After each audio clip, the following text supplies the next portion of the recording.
여러분 만나서 반갑습니다. 저는 다세연의 이기혁이라고 합니다. 반갑습니다. 다세연에서는 여러분의 삶의 자리에 들려주시는 하나님의 말씀, 성경의 메시지들을 함께 살펴보고 있습니다. 그 중에 오늘은 믿음에 대한 부분을 함께 살펴보려고 해요. 믿음. 여러분은 믿음 하면 뭐가 떠오르세요? 교회에서 이런 말 들어본 적 있지 않으세요? 저 친구는 믿음이 참 좋아. 야, 누구누구는 믿음이 참 좋구나. 때로는 쟤는 좀 믿음이 안 좋은 것 같아. 너는 요즘 믿음이 좀 떨어진 거 아니니? 이렇게 얘기할 때 믿음이란 건 도대체 뭘까요? 성경에서 말하고 있는 믿음은 뭘까요? 뭘 가지고 믿음이라고 할까요? 믿음이 뭐길래 좋다고 표현할까요? 그런 믿음이 좋다는 건 안 좋은 믿음도 있다는 뜻일까요? 어떤 게 좋은 믿음이고 어떤 게 안 좋은 믿음일까요? 오늘은 성경 말씀들을 함께 보면서 믿음에 대해 한번 살펴보려고 합니다. 교회에서 혹시 이런 경우들이 있지 않으세요? 어떤 친구를 보면서 저 친구는 아침에도 일찍 교회에 오고, 주일 아침이면 일찍 교회에 오고, 예배 시간 되면은 찬양할 때는 막 두 손을 들고 아버지 막 이러면서 막 찬양하고, 성경 말씀 들을 때도 막 아멘 아멘 아멘 아멘 막 이러면서 듣고, 뭐 청소년 중에는 약간 그런 친구 없을지도 모르겠지만, 또 기도할 때도 막 눈물 쏟고 콧물 쏟고, 특히 수련회 가게 되면은 저녁 집회가 끝나고 난 뒤에 기도의 시간에 그런 친구들도 종종 있잖아요.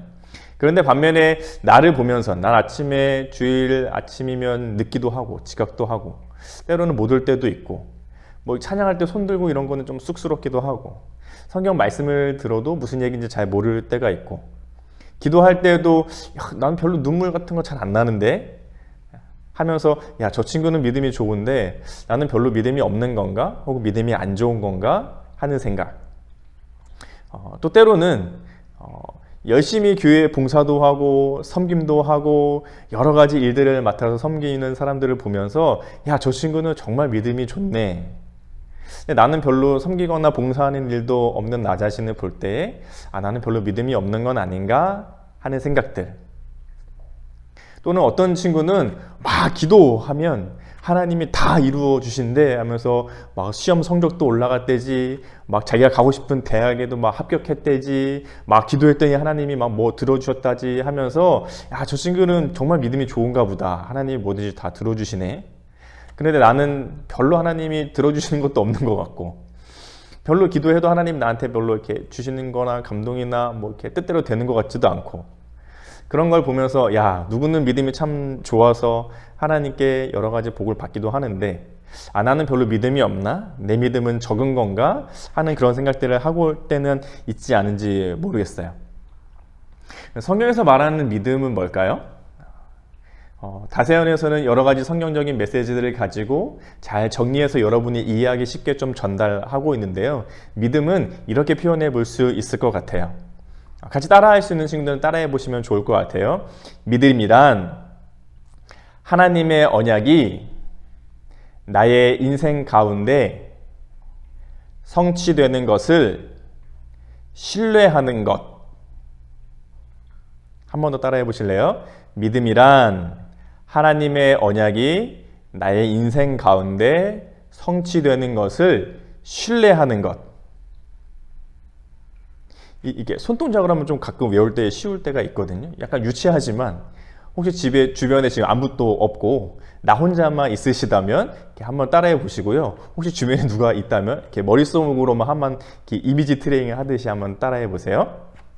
믿음이란 하나님의 언약이 나의 인생 가운데, 인생이에요, 성취되는 것을, 뭐가 이루어지는 거죠. 성취되는 것을 신뢰하는 것. 한번 더 해볼까요? 믿음이란 하나님의 언약이 나의 인생 가운데 성취되는 것을 신뢰하는 것. 여러분 혹시 한번 할 수 있으면 해보세요. 전 말만 할게요. 시작. 믿음이란 하나님의 언약이 나의 인생 가운데 성취되는 것을 신뢰하는 것. 성경에서 말하는 믿음, 정의할 때 이렇게 정의할 수 있을 것 같아요. 하나님의 언약이 나의 인생 가운데 성취되는 것을 신뢰하는 것.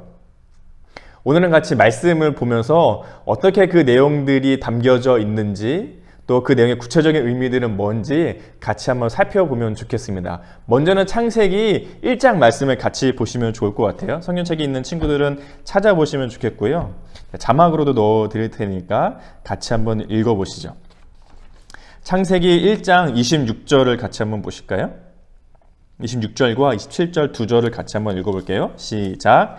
하나님이 이르시되 우리의 형상을 따라 우리의 모양대로 우리가 사람을 만들고 그들로 바다의 물고기와 하늘의 새와 가축과 온 땅과 땅에 기는 모든 것을 다스리게 하자 하시고 하나님이 자기 형상 곧 하나님의 형상대로 사람을 창조하시되 남자와 여자를 창조하시고 28절도 읽어볼까요? 하나님이 그들에게 복을 주시며 하나님이 그들에게 이르시되 생육하고 번성하여 땅에 충만하라 땅을 정복하라 바다의 물고기와 하늘의 새와 땅에 움직이는 모든 생물을 다스리라 하시니라. 아멘. 창세기는 하나님께서 이 세상을 만들기 시작하시는 내용, 하나님이 이 땅을 창조하시는 내용부터 말씀이 시작되잖아요. 그 첫째 날, 둘째 날, 셋째 날 하나님이 이 세상 온 천지를 다 만드신 다음에 여섯째 날 사람을 만드시는 날, 인간을 만드시는 날이 되었죠. 그런데 다른 창조들과는 달리 하나님께서 사람을 만드실 때는 뭐라고 하세요? 하나님의 형상을 따라, 하나님의 모습을 따라 인간을 만드시겠대요. 그래서 나의 모습을 보면, 여러분도 여러분의 모습을 보면은 그 안에 누구의 모습이 있어요? 하나님의 모습이 있죠. 이렇게 눈, 코, 입, 이게 생김새도 뭐 그럴 수 있겠지만 여러분 안에 있는 그 속 모습, 여러분의 영혼, 여러분의 그 마음, 여러분 속 안에 그 담겨져 있는 것이 하나님을 닮았죠. 그래서 나 자신을 그대로 쳐다보게 되면은, 자세히 보게 되면은 하나님의 모습이 있습니다. 그리고 그 모습이 옆 친구에게도 있어요. 우리 가족, 친구 또는 이웃, 다른 사람들을 볼 때마다 물론 죄 때문에 어그러지고 왜곡되어진 모습들이 있지만 그 안에 선한 모습을 찾다 보면은 하나님의 형상이 보이죠. 여러분은 하나님의 모습으로 만들어졌어요. 저도 그렇고 여러분도 그렇고 하나님이 만드실 때 특별히 하나님의 모습을 따라, 하나님의 그 형상을 따라 만들어 주셨죠. 얼마나 특별해요? 얼마나 좋아요? 그런데 그렇게 하나님의 형상을 따라 만든 사람에게 하나님이 뭘 말씀하시냐면 27절과 8절에서 보셨듯이 하나님께서 복을 주셨대요. 28절에 보시면 하나님이 그들에게 복을 주셨죠. 너무 좋은 것을 주셨대요. 선물 같은 것을 주셨대요. 하나님의 모습대로 사람을 만들어 주시고 아주 좋은 것, 아주 복을 내려 주시고서는 뭘 하게 하려고 하셨냐면 하나님이 만드신 세상을 다스리게 하도록, 하나님이 만들어 두시고 하나님이 다스려가는 이 세상을 이제는 누구에게 맡겨 두셨냐면 사람들, 바로 하나님이 만드신 그 인간, 하나님의 형상대로 하나님의 모습대로 만들어진 바로 저와 여러분에게 이 세상을 다스려 가도록 맡겨주셨다는 거예요. 좀 이해하기 쉽게 설명하기 위해서 재밌는 걸 준비했는데 같이 한번 잠깐 보실까요? 여기에 보시면 그 입체 블럭이라고 하나, 이렇게 뜯어서 이렇게 모양을 만들 수 있는 이제 그런 장난감, 아이들 가지고 노는 건데요. 저희 6살짜리 아들의 장난감을 잠시 뺏어 왔습니다. 여러분에게 설명해 주려고요. 하나님이 세상을 만드셨다는 거를 잠깐 표현해 보려고 해요. 여러분이 아직 어린 아이들은 아니고 청소년들이지만 좀 보면서 이해하기 쉽게 하려고 가지고 왔어요. 여기 태국, 그다음에 부탄, 그다음에 여기는 노르웨이, 이 세 나라의 집인데요. 전통 가옥 만들어 보는 그 장난감이에요. 하나씩 제가 만들어 볼게요. 제가 집에서 이거 몇 번 해봤거든요. 근데 은근히 쉽지가 않아요.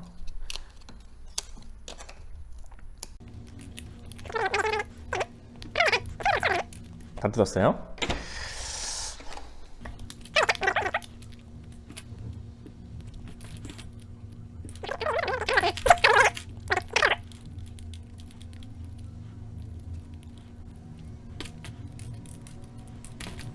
여러분, 요즘 어린이들의 장난감이 이렇게나 만들기가 어렵습니다.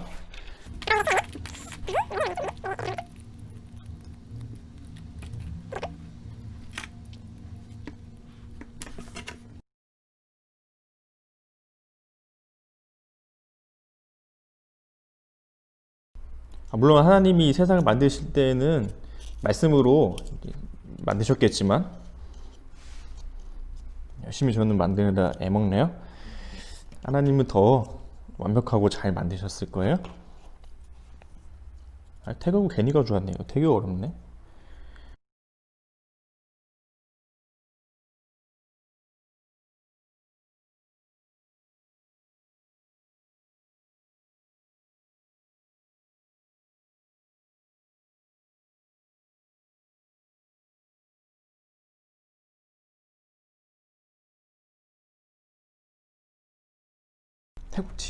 태국집이 이렇게 완성됐고요.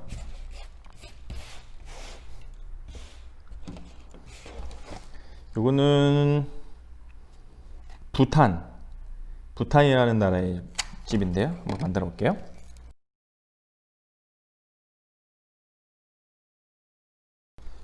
부탄 이렇게 완성이 됐고요. 태국이 어려웠네. 태국, 부탄. 그 다음에 노르웨이. 여러분, 하나님이 세상을 얼마나 정성스럽게 만드셨는지 아시겠죠? 이게 장난감 하나도 이렇게 어려운데요, 그렇죠? 아하, 노르웨이까지 완성.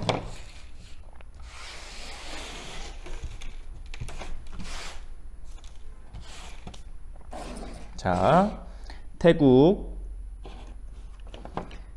부탄, 노르웨이. 하나님이 이렇게 세상을 만드셨다고 한번 생각해 보죠.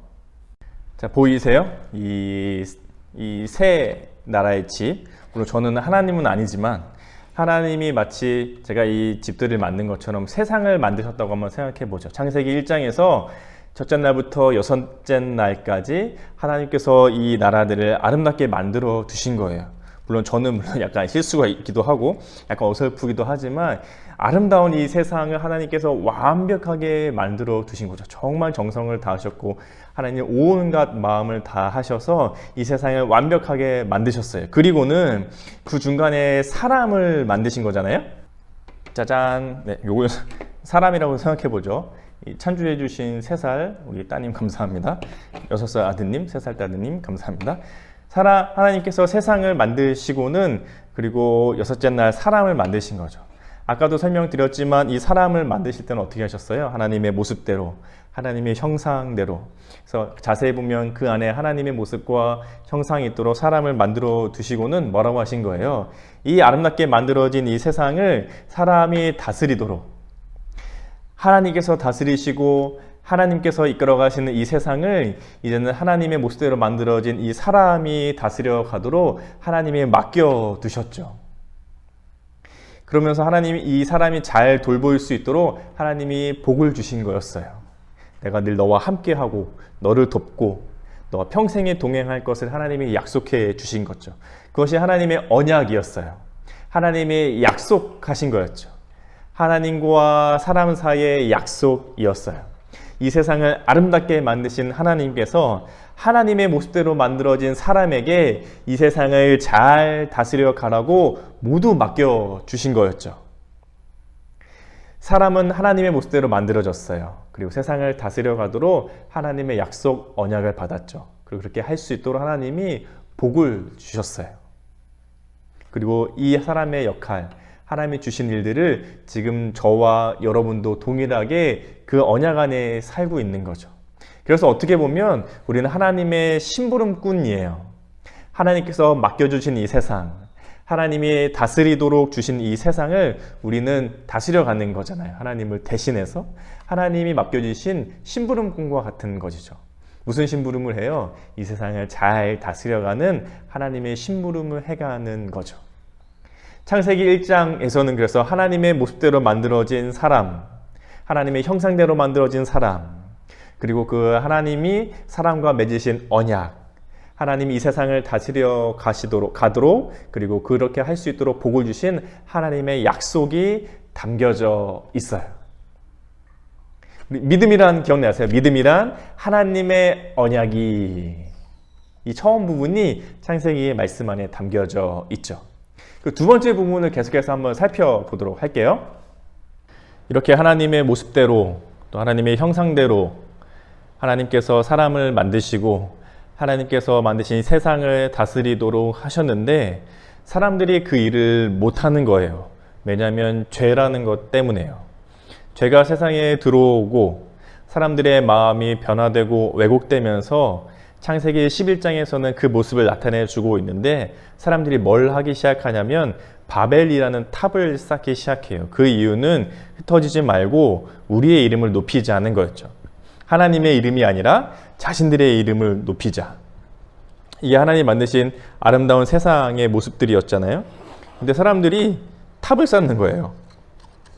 뭐 이렇게 쌓았다는 건 아니지만요. 예를 들어서 표현하면 이런 거죠. 이런 식으로 하나님께서 세상을 하나님 만드신 모습대로 잘 만들려고 했는데 사람들이 그 일을 제대로 하지 않고 탑을 쌓아서 자신들의 이름을 높이려고 해요. 하나님께서 그 모습을 보시곤 얼마나 안타까우셨겠어요. 하나님의 모습대로 지은 사람이, 하나님의 형상대로 지어진 이 사람이 하나님께서 다스리도록 하신 이 아름다운 세상을 잘 못하고 있었거든요. 그래서 하나님은 다시 약속하시려고 한 사람을 부르시죠. 그 사람이 바로 아브라함이에요. 아브라함. 창세기 12장 1절, 2절, 3절에 보면 그 아브라함을 부르시는 장면이 나오는데요. 같이 한번 읽어보면 좋을 것 같아요. 창세기 12장 1절부터 3절까지예요. 여호와께서 아브라함에게 이르시되 너는 너의 고향과 친척과 아버지의 집을 떠나 내가 내게 보여줄 땅으로 가라. 내가 너로 큰 민족을 이루고 내게 복을 주어 내 이름을 창대하게 하리니 너는 복이 될지라. 너를 축복하는 자에게는 내가 복을 내리고 너를 저주하는 자에게는 내가 저주하리니 땅의 모든 족속이 너로 말미암아 복을 얻을 것이라 하신지라. 하나님께서 처음 만드신 아담과 하와 이 세상에 사람을 만들어 두시고는 이 세상을 다스리는 일을 맡겨 두셨지만 그 일들을 결국 자신들의 욕심대로 하고 있던 사람들 틈에서 하나님은 다시 한 사람을 부르시죠. 아브라함을 부르셔서 다시 약속하세요. 아브라함과 다시 언약하시죠. 아까 처음에 했던 거 기억나세요? 믿음이란 하나님의 언약이, 처음에 우리 배웠었죠? 창세기에서 하나님의 언약이 나의 인생 가운데 이제 성취되는 내용들을 살펴보게 돼요. 하나님께서 약속하신 것, 이 세상을 다스려 가도록 사람에게 복을 주신 그 믿음의 약속이 깨어질 것처럼 보였지만 하나님은 신실하게 변화하지 않으시고 그 약속을 이루어 가시죠. 그래서 아브라함을 부르세요. 그리고 아브라함과 다시 약속하시죠. 아브라함아, 내가 너에게 복을 줄게.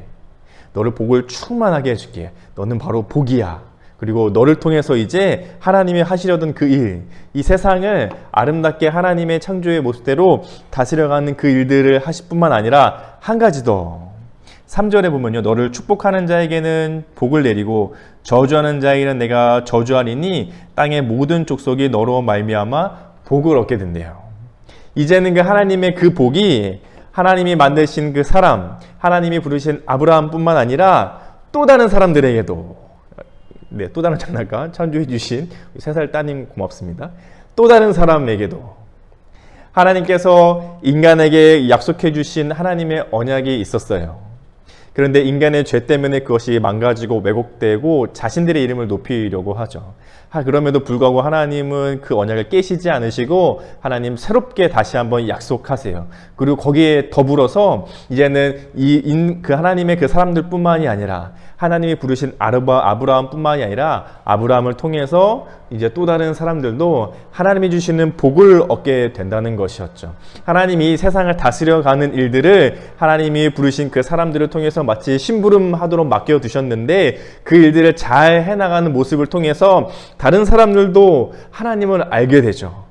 하나님이 이 세상을 다스려 가심을 보게 돼요. 이 사람들도 하나님의 그 심부름하는 일, 이 세상을 다스리는 일에 함께 동참하게 되는 일들이 일어나게 되는 거죠. 그것은 참 복된 일이에요.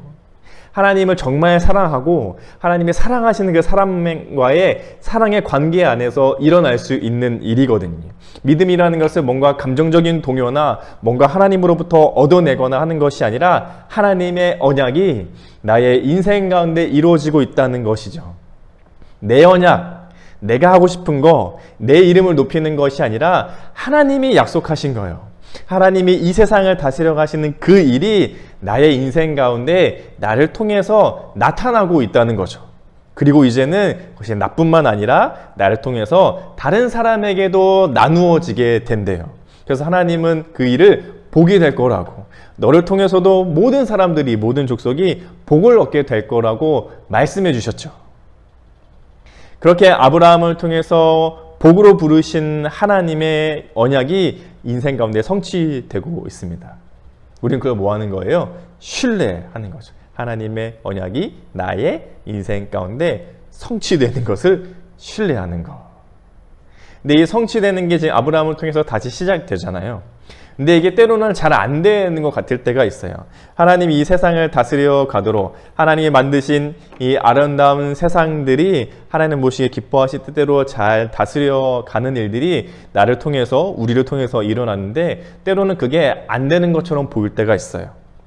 내 자신을 볼 때에도 하나님 말씀대로 잘 못 사는 것 같고, 이 세상 내 주변을 볼 때에도 이게 하나님의 말씀이 이루어지는 건가 싶을 때가 있죠.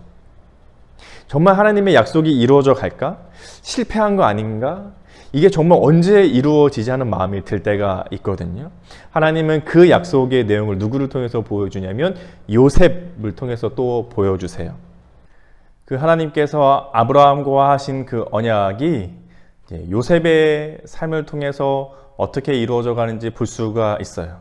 이게 정말 이루어지냐 안 이루어지냐, 하나님의 언약이 내 삶에 성취될 것인가 안 성취될 것인가, 정말 너무 더디 성취되는 것이 아닌가 이런 생각이 들 때가 있을 때 요셉의 말씀을 보면 우리는 조금 더 신뢰하고 믿을 수 있게 되죠. 요셉의 이야기는 교회를 다녀본 친구들이라면 잘 알 거예요. 요셉이 편한 삶을 살았던 건 아니었잖아요. 아브라함과 그 이사, 그의 아들 야곱, 또 그의 아들 12명의 아들 중에 11번째 아들로 태어났던 요셉. 요셉에게는 배다른 어머니를 둔 10명의 형제들이 있었죠. 아버지가 요셉을 늘 사랑하니까 10명의 형제들로부터 시기받고 질투를 받았었죠. 그 질투의 끝은 결국 형들은 요셉을 죽이기로, 이 애굽이라는 나라로 팔아 넘기기로 하잖아요. 근데 요셉이 꿈을 꾸었었죠. 무슨 꿈이었어요? 해와 달과 별들이 자신에게 절하는 꿈, 그리고 11개 별단들이 자기 별단에게 절하는 꿈. 그 꿈을 형들에게 얘기했더니 형들이 더 화가 나니까 요셉을 애굽으로 팔아 넘기게 되죠. 그 나이가 17살이었어요. 그리고 요셉이 그렇게 애굽에 팔려가고 나서 얼마나 많은 우여곡절을 겪게 돼요. 사람들에게 팔려가고, 뭐 주인집 아내분에게 막 누명 성폭행범이라고 막 이렇게 희롱한다고 막 이렇게 누명도 쓰고, 또 감옥에도 가고, 거기서도 오랜 세월 지난 후에 풀려날 것 같은데 뭐 안 풀려나고, 뭐 결국 그러다가 우여곡절 끝에 다시 풀려나게 되고 애굽의 총리라는 자리까지 올라가게 되잖아요. 근데 그 총리가 되고 나서 있었던 일들은 7년의 풍년과 7년의 흉년이 온 나라 가운데 있다는 것이었죠. 7년의 풍년을 잘 보냈어요. 곡식들을 잘 모아서 저장해 두고 흉년을 보내던 때에, 그때 요셉의 나이가 39살이었어요. 40을 앞두고 있었죠. 온 나라의 흉년이 들고 먹을 게 없지만 이 요셉은 풍년 동안 저축해 둔 이제 곡식들을 쌓아두고 먹으며 지내고 있었는데, 형들, 그 20년 전에 자신을 팔아 넘겼던 그 형들이 살던 동네에도 기근으로 인해 먹을 것이 없으니까 이 형들이 먹을 것을 구하고자 요셉이 있던 나라로 오게 되죠. 물론 형들은 요셉이 애굽의 총리인지 몰랐고요. 그래서 절하죠. 우리나라에 먹을 것이 없으니까 좀 빌려주시고 구워 주십시오. 요셉이 그 형들에게 뭐 여러 과정을 통해서 이제 곡식을 주기도 하고, 곡식을 주고 다시 먹고 살 일들이 펼쳐지게 되잖아요. 그런데 그때 요셉이 형들에게 자신이 요셉입니다 라고 말하면서 형들에게 이야기하는 내용이 있는데 창세기 45장이에요. 창세기 45장 5절부터 같이 한번 보시면요. 5절, 6절, 7절, 8절, 4절을 같이 한번 읽어볼게요. 시작. 당신들이 나를 이곳에 팔았다고 해서 근심하지 마소서. 한탄하지 마소서. 하나님이 생명을 구원하시려고 나를 당신들보다 먼저 보내셨나이다. 이 땅에 2년 동안 흉년이 들었으나 아직 5년은 밭가리도 못하고 추수도 못할지라. 하나님이 큰 구원으로 당신들의 생명을 보존하고 당신들의 후손을 세상에 두시려고 나를 당신들보다 먼저 보내셨나니 그런즉 나를 이리로 보내신 이는 당신들이 아니요 하나님이시라. 하나님이 나를 바로에게 아버지로 삼으시고 그 온 집의 주로 삼으시며 애굽 온 땅의 통치자로 삼으셨나이다. 요셉이 뭐라고 고백하나요? 그 22년 전에 아무것도 모르는 나이의 나를 이 애굽이란 나라에 팔아 보낸 것은 또 그렇게 당신들을 원망하고 원수같이 생각하고 내가 그렇게 생각하지 않는데, 왜냐하면 하나님이 그렇게 하셨다는 거예요. 하나님의 일을 하시기 위해서 하나님이 그 수십 년 전에 나를 팔아 넘기도록 하신 거였다. 그 덕분에 7년 풍년 동안 곡식을 모아서 같이 먹고 살 수 있도록, 당신들의 생명도 살릴 수 있도록 하나님이 해주신 것이었다. 이 요셉의 고백이었죠. 보여지세요? 이 하나님의 생명을 살리는 복이 요셉을 통해서 형제들에게 또 나라들의 다른 사람들에게도 나누어지고 있는 모습. 하나님의 언약이 나타나 이루어지기까지 수십 년의 세월이 걸렸지만 하나님의 언약이 이루어지고 있죠. 하나님의 때에 하나님의 언약이 성취되고 있었어요. 그리고 요셉은 그것을 알고 형들에게 얘기해 주죠. 하나님이 보내신 거예요. 하나님이 보내셔서 하나님이 주신 복을 나눌 수 있게 된 거였어요. 하나님이 아브라함을 부르실 때 뭐라고 하셨어요? 아브라함, 너를 복되게 하고 너를 정말 하나님이 주신 이 땅을 다스리도록 하는 그 언약의 삶으로 다시 부르셔서 약속하셨는데, 이제는 그 약속을 너뿐만이 아니라 다른 사람들도 함께 누리게 될 것이다. 너를 통해 그 복이 다른 사람들에게도 나누어지게 될 거야. 이 약속이 요셉의 삶에서도 나타나잖아요. 수십 년의 세월이 지난 동안 죽을 고비까지 넘겨가며 살아왔지만 결국 나이가 오래 지긋이 들어서 하나님께서 약속하신 것, 하나님의 사람을 통해 하나님의 복과 은혜가 나누어지고 이 세상이 온전히 다스려지는 이 복된 일이 어떻게 나누어지는지 요셉을 통해 보여지게 되죠. 그림으로 다시 요거 한번 보실래요? 이게 처음에 만들었던 하나님이 만드신 아름다운 세상들이었잖아요. 근데 이게 뭐 지금은 다 완성되어 있지만 이게 언제 지어지나 그런 마음이 드는 거예요. 분명히 설명서를 받거나 그림 봤을 때 금방 지어질 것 같은데 이거를 여기다 끼우는 게 맞는 건지 저기다 끼우는 게 맞는 건지 잘 모르겠고, 이 언제 다 만들고 앉아있나. 아까 제가 할 때도 보셨겠지만 얼마나 오래 걸려요, 은근히 생각보다. 하나님의 언약이 성취되는데 요셉에게 뭐 더 걸렸다고 볼 수도 있겠지만, 요셉이 꿈꾸고 팔려간 때부터 여기 애굽의 총리가 돼서 형들을 만날 때까지가 39살, 그러니까 22년의 세월이 지나요. 얼마나 이루어지나 안 이루어지나, 이러다 죽는 거 아닌가 하는 생각이 들었을 법도 하지만 요셉은 그때마다 하나님을 기억했죠. 하나님이 늘 요셉과 함께 하셨고 그 삶을 형통하게 하셨다고 해요. 그리고 요셉도 나중에는 고백하기를 하나님이 그렇게 하셨다라고 얘기하는 거죠. 결국 하나님의 언약이 잘 안 되는 것처럼 보였지만, 성취되는 건지 안 되는 건지 시간이 오래 걸린 것 같았지만 결국에는 성취되어져 간다고 요셉은 얘기하고 있는 거죠.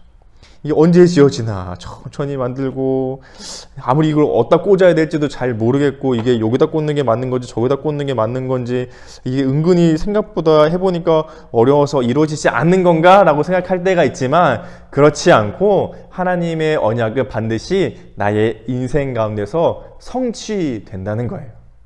그걸 우리는 뭐 하는 거예요? 신뢰하는 거죠. 믿음은 그거예요. 뭔가 열심히 기도하는 모습, 찬양하는 모습, 예배하는 모습, 뭐 이렇게 말씀을 들으며 아멘 아멘 하는 모습, 그것도 물론 믿음의 모습일 수 있죠. 기도했더니 하나님이 뭔가 막 채워주시더라, 막 뭔가 주시더라, 기도의 응답을 주시더라, 그것도 믿음이라고 볼 수도 있겠지요. 하지만 성경에서 우리가 조금 더 깊이 바라보며 붙들 수 있는 믿음이라는 것은 뭐예요? 내가 하는 것이 아니라 하나님의 약속, 하나님의 언약, 하나님이 우리와 약속하신 것, 나와 약속하신 것이 나의 인생 가운데 반드시 성취된다. 반드시 이루어질 것이다. 하나님이 나를 하나님의 모습대로 만드셨고 하나님의 형상대로 만드셨고 이 세상을 다스려 갈 수 있도록 복을 주신 그 사실, 그래서 그 아름다운 일들이 내 삶 가운데 이루어져 가고 있지, 나를 통해 하나님이 이루고 계시지라는 그 사실을 믿는 거죠. 그걸 신뢰하는 거예요. 그것을 성경에서 말하는 믿음이라고 할 수 있을 겁니다. 그런데 지내다 보면 실패할 때가 있어요. 실패할 때가. 정말 믿어야지. 맞아. 하나님이 약속하신 거니까 하나님이 성취하실 거라고 믿어야지. 될 거야. 되고 말고. 근데 그게 안 될 때가 있어요. 우리는 연약한 인간이잖아요. 우리는 완벽한 하나님, 예수 그리스도가 아니라 연약한 인간이다 보니 쓰러지고 실패하고 자빠질 때가 있어요. 누가 그랬냐면 예수님의 제자 중 한 사람이었던 베드로가 그랬어요. 베드로 아세요? 베드로? 갑자기 구약에서 신약으로 뿅 점프해서 와가지고 베드로가 누구지? 헷갈릴 수 있지만 베드로는 예수님의 12명의 제자 중에 한 사람이었어요. 뭐 흔히들 수제자라고도 하고 뭐 수제자라고 불리지는 않지만 그래도 아주 열심히 예수님을 따라다녔고 예수님이 어딜 가든 늘 같이 데리고 다녔던 제자 중에 한 사람이 바로 베드로였죠. 그러니까 예수님과 가장 가까이 있었던 사람이라고도 볼 수 있을 것 같아요. 베드로가 얼마나 열심히였어요. 심지어는 예수님을 위해서라면 나는 내 목숨까지도 바치겠다고, 예수님 위해서 난 죽을 각오도 돼 있다고, 얼마나 성격이 불같고 열심히 있는 사람이었을까요? 그런데 그렇게 예수님을 열심히 따라다니던 베드로가 치명적인 실패를 맛보게 되는 순간이 찾아오죠. 그게 언제였어요? 예수님이 십자가에 달리시기 위해 잡혀가시던 날 밤. 예수님이 제자들과 함께 있다가 밤에 이제 잡혀가시죠. 대제사장들과 당시의 종교 권위 지도자들에 의해서 예수님이 재판을 받기 위해 잡혀가세요. 그리고 이제 십자가에 달려서 죽어야 되는 재판을 받기 위해 서게 되셨죠. 근데 거기에 누구도 쫄래쫄래 따라가요. 베드로도 따라가요. 베드로가 따라가가지고 저기 멀리 계신 예수님께 가까이 가지는 못하고 예수님 저 멀리 서가지고 사람들과 같이 불 쬐면서 있죠. 근데 그 전에 예수님께 무슨 일이 있었어요? 예수님, 내가 절대 예수님을 배반하지 않아요.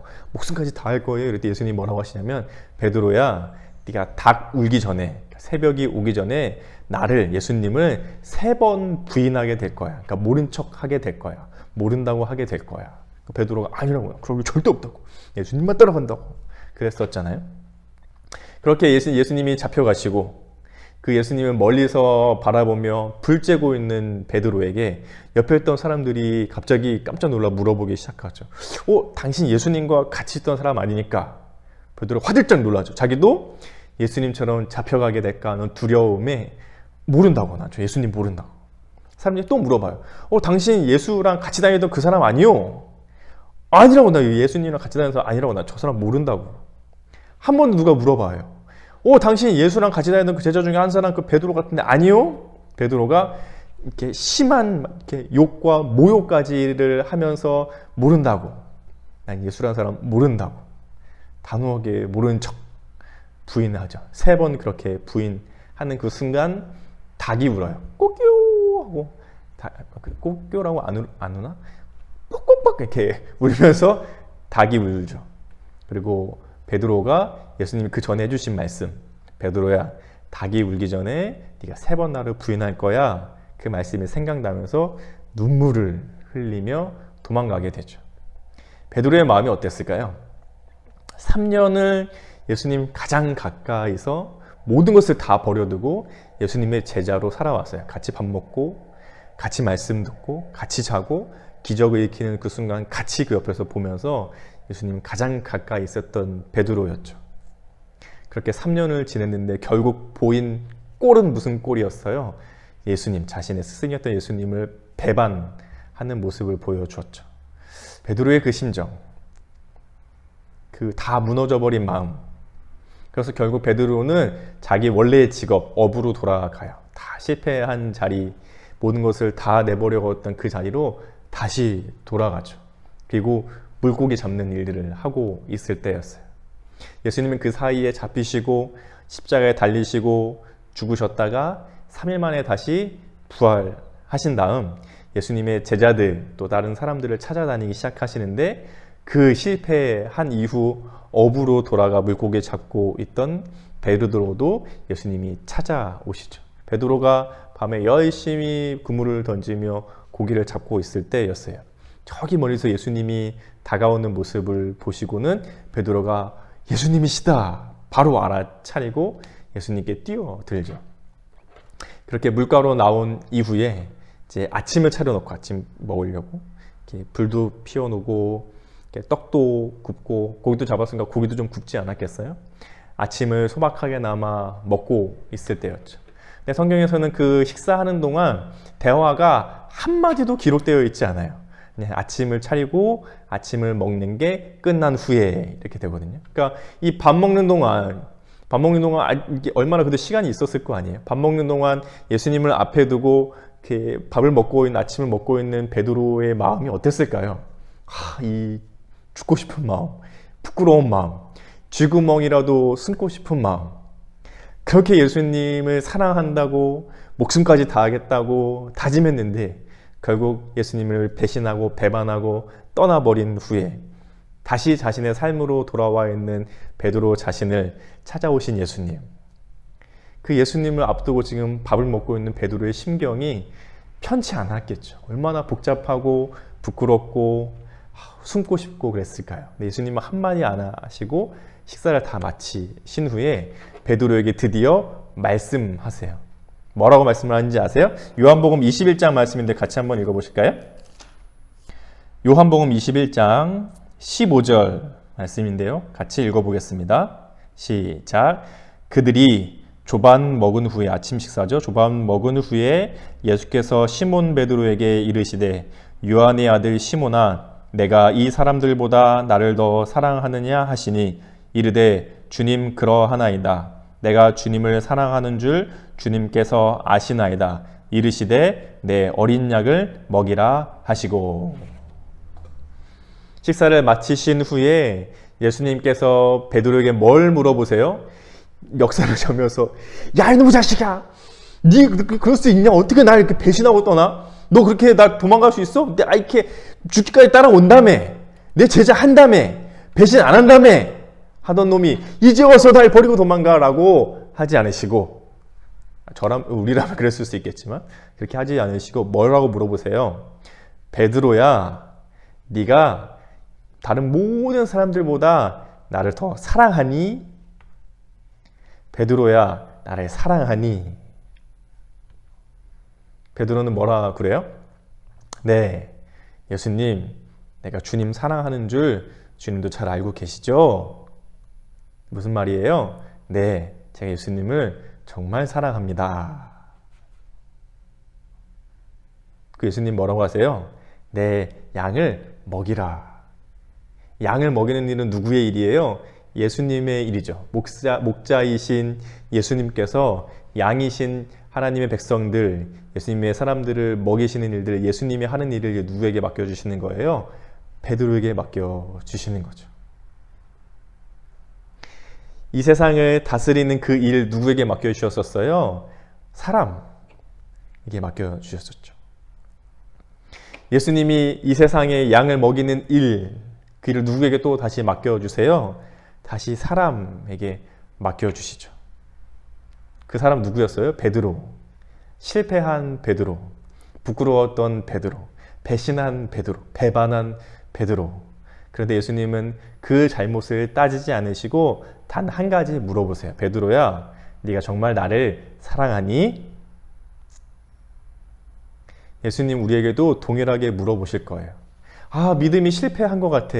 예수님 말씀이 이루어지는 거, 성취하는 거, 날 통해서는 안 될 것 같아. 나는 실패한 것 같아. 나는 좌절하는 상태에 빠져 있는데 어떻게 나를 통해서 이루시겠어? 난 안 돼. 나는 못할 것 같아. 날 통해서는 안 될 것 같아. 라고 빠져있는 우리에게 예수님 찾아오셔서 뭐라고 물으시냐면, 누구누구야? 너 정말 나를 사랑하니? 그리고 정말 사랑합니다 라고 대답할 때 예수님은 다시 예수님의 일을 심부름꾼처럼 우리에게 맡겨주시죠.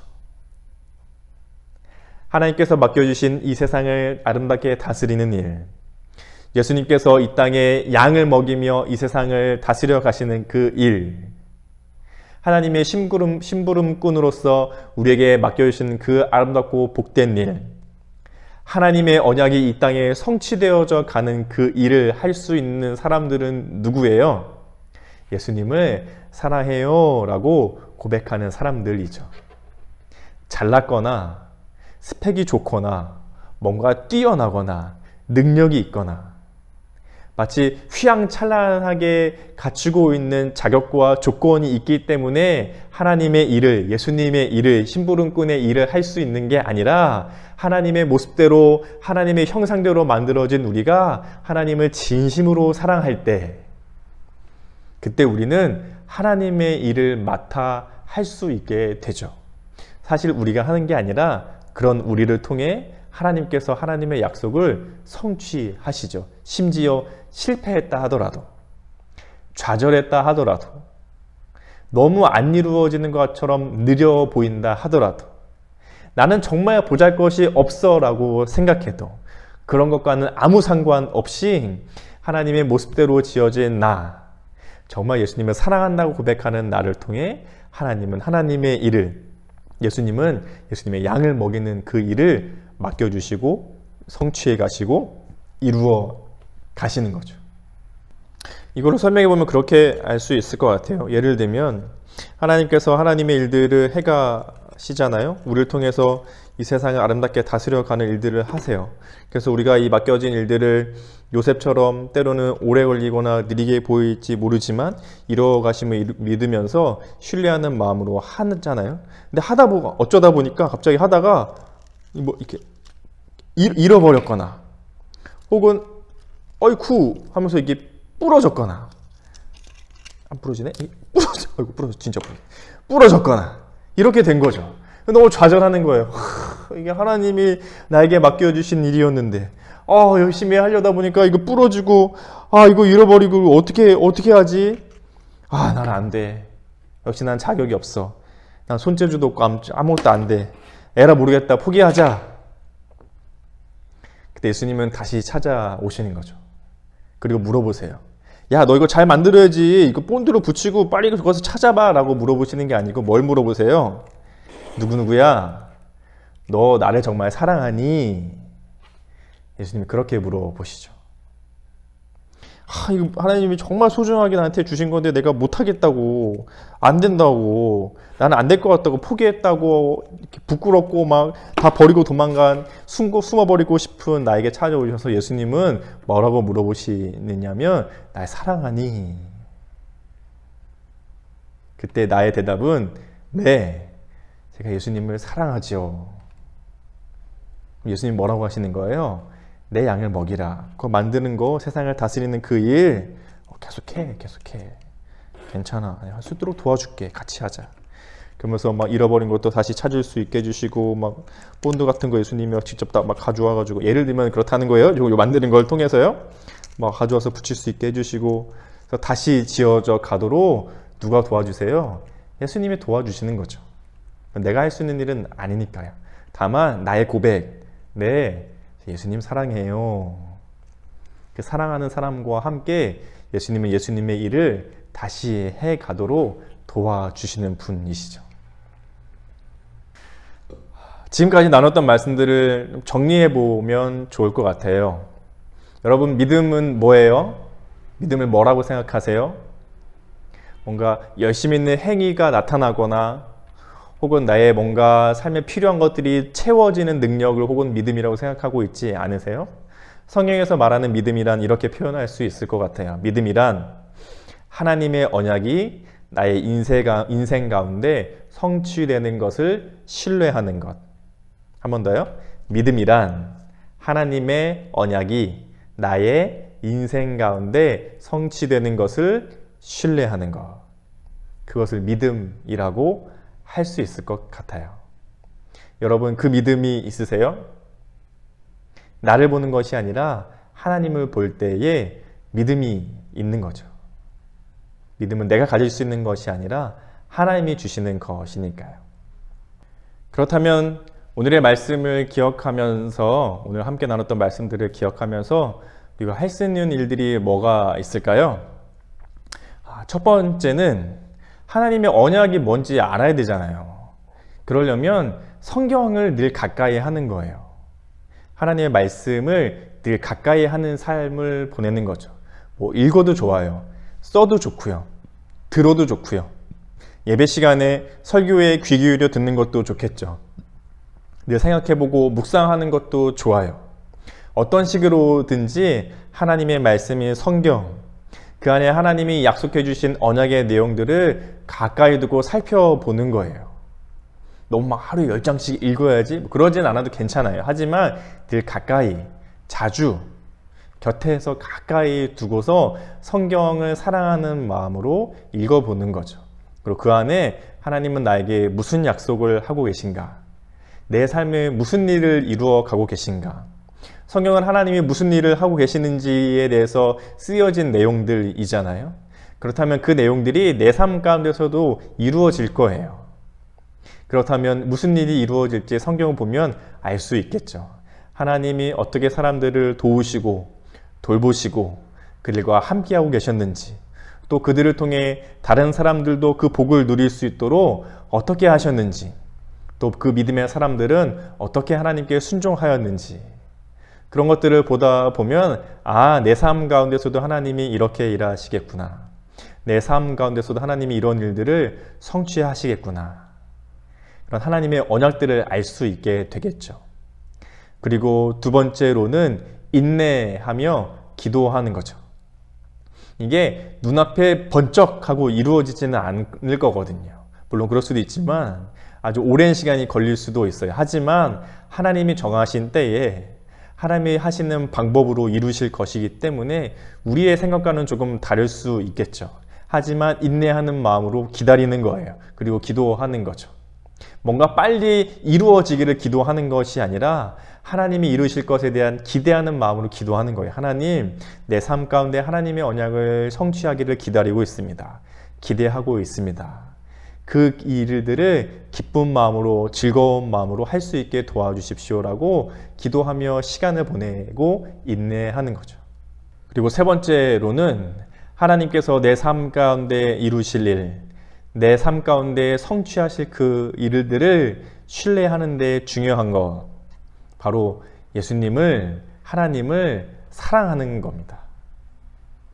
뭔가 자격 혹은 조건, 하나님께서 나를 사용하시도록 많은 것들을 준비하는 일, 그런 것들도 중요하고 필요할 수 있겠지만 그보다 먼저 가장 중요한 일은 하나님을 사랑하는 일, 예수님을 사랑하는 일이에요.